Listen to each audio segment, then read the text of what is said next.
નમસ્કાર મિત્રો, અમારા નવા વિડીયોમાં આપ સૌનું હાર્દિક સ્વાગત છે. મિત્રો, આજે આપણે વાત કરવાના છીએ અમદાવાદ જિલ્લાનું નાનકડું ગામડું. ગામડાની બહાર ખેડૂત બાપ ખેતરમાં પાણી વાળી રહ્યો હતો.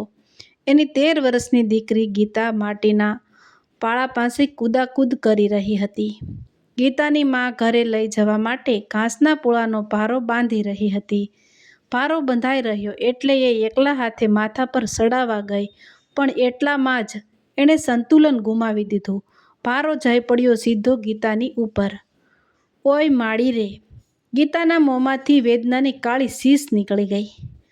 પટેલ પટલાણી દોડી આવ્યા. જોયું તો દીકરીની આંખમાંથી લોહીની ધારા ટપકતી હતી. ઘાસના પૂળાએ એની બંને આંખોને સોલી નાખી હતી. ગીતા શીશો પાડતી જાય, રડતી જાય અને બોલતી જાય, માં, મને કંઈ દેખાતું નથી. સાંજનો સમય હતો. ગામડામાં બીજું તો શું થઈ શકે? દૂધનું પોતું આંખો ઉપર દબાવીને રાત ટૂંકી કરી દીધી. બીજે દિવસે સવારે અમદાવાદ જઈને જનરલ હોસ્પિટલમાં આંખના નિષ્ણાંત ડૉક્ટરને બતાવ્યું. ડૉક્ટરે માઠા સમાચાર જાહેર કર્યા. તમારી દીકરીને કોર્નિયામાં કાયમી નુકસાન થયું છે. એ ક્યારેય હવે પછી જોઈ નહીં શકે. શ્રમજીવી ખેડૂત પરિવાર, આકાશી ખેતી માંડ ગુજરાન ચાલે એમાં દીકરીની જાત સાપનો ભારો, અને એ પણ અંધ. શું થશે એનું? ગીતાની 2 આંખોમાં કીકીની જગ્યા સફેદ અપારદર્શક ડાઘાવાળી બની ગઈ. સાદી વ્યવહારુ ભાષામાં એનું ફૂલું પડ્યું એવું કહેવાય છે. એમાં ફૂલાની સાઇઝ પ્રમાણે જે તે વ્યક્તિની દ્રષ્ટિ ઓછી થાય છે.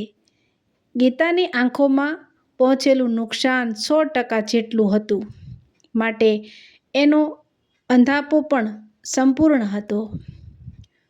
કોઈએ સૂચવ્યું, પ્રાઇવેટ ક્લિનિકમાં પહોંચી જાઓ, ખર્ચો તો થશે, પણ દીકરી કદાચ દેખતી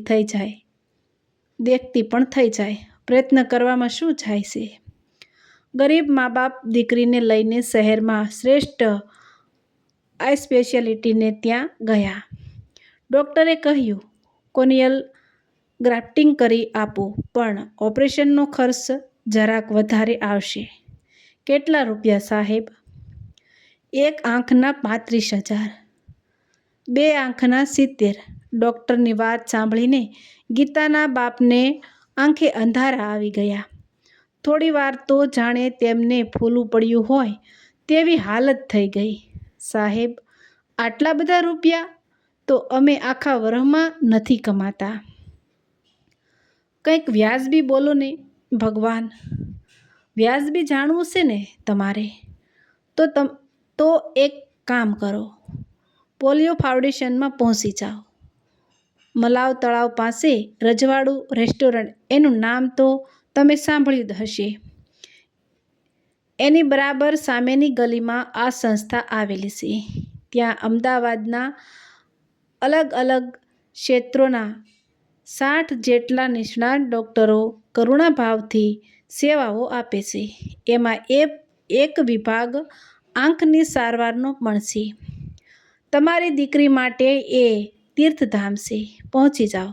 ખિસ્સામાં પૈસા નથી એ વાતની ચિંતા છોડી દો. જેમના કપડામાં ખીચું જ ન હોય એવા ગરીબોની સારવાર પણ ત્યાં કરી આપવામાં આવે છે. ડૉક્ટરે ચિઠ્ઠી અને સરનામું લખી આપ્યા. ગીતાના મા બાપની આંખોમાં આશાનું કિરણ ઝબક્યું. જોકે એમના મનમાં તો હજીએ અવિશ્વાસની ઘેરી રેખા અંકાયેલી જ હતી. આવા હળાહળ કળિયુગમાં ડૉક્ટરો ગાંડા થઈ ગયા છે કે આટલું અઘરું ઓપરેશન સાવ મફતમાં કરી આપે? સાદો મોતિયો ઉતારવાનો હોય તોય હજુય સમજી શકાય, પણ આંખનું ફૂલું કાઢવા જેવું અઘરું કામ?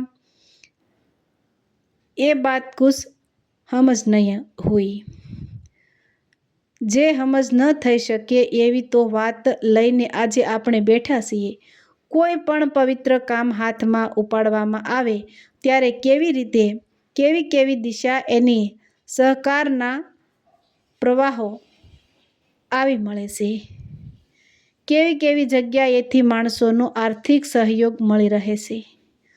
પોલિયો ફાઉન્ડેશનના નિયામક ડૉક્ટર ભરતભાઈ ભગતને કોર્નિયલ સર્જરીના નિષ્ણાત ઓપ્થેમોલોજિસ્ટ ડૉક્ટર બીનાબહેન દેસાઈને વિનંતી કરી. અમે અમારી સંસ્થામાં આંખની સારવારનો નવો વિભાગ શરૂ કરવા માંગીએ છીએ. કોર્નિયલ ગ્રાફ્ટિંગના ઓપરેશન માટે તમારો કોઈ વિકલ્પ નથી. તમે આવશો? ડૉક્ટર બીનાબેને અડધી ક્ષણમાં જ સંમતિ આપી દીધી. પણ હવે પ્રશ્ન આ આવ્યો, અદ્યતન ઓપરેશન થિયેટર અને ઇમ્પોર્ટન્ટ સાધનો તથા મશીન માટે લાખો રૂપિયાની જરૂર પડશે. એ પછી પણ દરેક ઓપરેશન દીઠ 15,000 રૂપિયાનો ખર્ચ સંસ્થાએ ઉઠાવવો પડશે. એકવાર આ કામ શરૂ થાય એ પછી અંદાજિત ખર્ચ લાખો રૂપિયાનો થઈ જશે. આ માટે કંઈ વિચાર્યું છે તમે? આ માટે ભગતે શું વિચારવાનું હોય?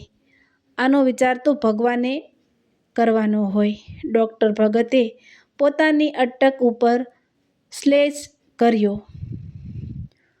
ભગવાનને ખરેખર વિચાર કરી જ રાખ્યો હતો. આજકાલમાં નહીં પણ પૂરા 20 વર્ષ પહેલાં. પ્રવીણભાઈ શાહ નામના જૈન શ્રેષ્ઠી, એમણે 3 દીકરીઓ. વસેટી દીકરો હાલમાં 44 વર્ષનો, પણ 3 દાયકા પહેલાં એ દીકરો જ્યારે 14 જ વર્ષનો હતો ત્યારે એની એક આંખમાં ફૂલ પડ્યું. 80નો દાયકો હતો. આરંભના વર્ષો. એ વખતે અમદાવાદમાં આંખના કુશળ ડૉક્ટર તો હતા, પણ કોર્નિયલ ગ્રાફ્ટિંગની સારવાર ઉપલબ્ધ ન હતી. પ્રવીણભાઈ અત્યંત તણાવમાં આવી ગયા. દીકરાનું વિઝન એક આંખ પૂરતું સાવ જ નષ્ટ થઈ ચૂક્યું હતું. અમદાવાદમાં એ સમયે ડૉક્ટર અરુણભાઈ દેવટિયા આંખોના ખૂબ હોશિયાર ડૉક્ટર ગણાતા હતા. દર્દીઓનો મેળો ભરાતો હતો. પ્રવીણભાઈએ એમને કન્સલ્ટ કર્યા તો ડૉક્ટર દેવટિયાએ સત્ય વચન જણાવી દીધું, ભારતમાં તો કંઈ જ નહીં થઈ શકે, વિદેશમાં જવું પડશે. ત્યારે આર્થિક બાબતની તો ચિંતા જ નથી. કહો તો ત્યાંના શ્રેષ્ઠ ડૉક્ટર ઉપર ભલામણપત્ર લખી આપું. પ્રવીણભાઈ બાપડા સાવ સરળ માણસ, ધનવાન ખરા, પણ દીકરાને લઈને છેક અમેરિકા જવું એ વાત પર ઢીલા થઈ ગયા. છતાં જવાનો નિર્ણય તો લઈ જ લીધો. એવામાં જીન શાસનના સુખ્યાત આચાર્ય ભગવંત પરમ પૂજ્ય કલ્યાણ સાગર સુરીજી મહારાજ સાહેબ અમદાવાદ શહેરમાં પધાર્યા છે એવી માહિતી મળી. પ્રવીણભાઈ દર્શનાર્થે દોડી ગયા. ભગવંતને બધી વાત જણાવી. પરમ પૂજ્ય કલ્યાણ સાગર સુરીજી બોલ્યા, હું તમને પાલિતાણા શત્રુંજય તીર્થ ગિરિરાજ ઉપરથી જવલ્લે જ મળેલા અક્ષત ચોખા નંગ 5 આપું છું. તેને દરરોજ દૂધથી પલાણ કરી તેનું નમન તમારા પુત્રને દરરોજ સવારે આંખે લગાડજો. ધીરે ધીરે 10 દિવસમાં બધું સારું થઈ જશે. મરતા ક્યાં નહીં કરતા. પ્રવીણભાઈએ સૂચનાનો અમલ કર્યો. આ જગતમાં ચમત્કાર જેવું તો કંઈ હોતું જ નથી. વિજ્ઞાનમાં શ્રદ્ધા ભળે ત્યારે જો શુભ પરિણામ આવી જાય તો માણસો એને ચમત્કાર ગણીને સ્વીકારી લેતા હોય છે. દેવગુરુની કૃપાએ આ કિસ્સામાં એવું જ કામ કરી આપ્યું. પ્રવીણભાઈના દીકરાને ધીમે ધીમે વિઝન પાછું આવતું ગયું. હકીકત એ છે કે આજે એ દીકરાને બંને આંખે સાવ સારું છે. આ ઘટના ઉપર 3 દાયકા થર ચડી ગયા છે, પણ પ્રવીણભાઈના મનમાંથી એ તણાવભર્યા સમયનો માર હજુ ભૂલાયો નથી. એમને ખબર પડી કે પોલિયો ફાઉન્ડેશન ફૂલની સારવાર માટે વિભાગ શરૂ કરવાનો છે. તેઓ પહોંચી ગયા ડૉક્ટર ભગત સાહેબ પાસે. કહી દીધું, નાણાંની ફિકર ન કરશો, હું બેઠો છું. આજે ગુજરાતના શ્રેષ્ઠ સેટઅપમાં અનેક ગરીબ દર્દીઓ આધુનિકમાં આધુનિક સારવારનો લાભ લઈ રહ્યા છે. ડૉક્ટર બીનાબહેનની આંગળીઓમાં જાદુ છે અને હથેળીમાં જસરેખા. અત્યાર સુધીમાં ગીતા જેવા 150 ગરીબ દર્દીઓ કોન્જેસ્ટોગ્રાફી એમણે કરી આપ્યું છે. નેત્રદાનના ક્ષેત્રમાં ખૂબ મોટું કામ કરી રહેલા ગૌતમ મજમુદાર સાવ મફતમાં આઈબોલ પૂરો પાડી આપે છે. સામાન્ય રીતે એક આઈબોલની પડતર કિંમત 2000 રૂપિયા થાય, પણ એ બોજો મજબૂત મેનેજ કરી લે છે. હમણાં મશહૂર ગઝલ ગાયક મનહર ઉદાસ ફંડ રેઇઝિંગ કાર્યક્રમ આપી ગયા. પોતાનું મહેનતાણું 1 રૂપિયો જેટલું ન લીધું. આ તો સેવાની ગંગા વહે છે, એમાં હાથ ધોઈ લેવાની તક કોણ જતી કરે? પણ આ ગંગાની ગંગોત્રીની વાત કરવાની તો રહી જ ગઈ. પાયાનો પથ્થર મૂકનાર કહે છે કે આ દેશમાં ભામાશાહોની તંગી છે. સારા કામની શરૂઆત કરનાર રાણા પ્રતાપ બની જુઓ તો સાચી વાતની ખબર પડે. ગીતાની આંખ તદ્દન સારી થઈ ગઈ છે.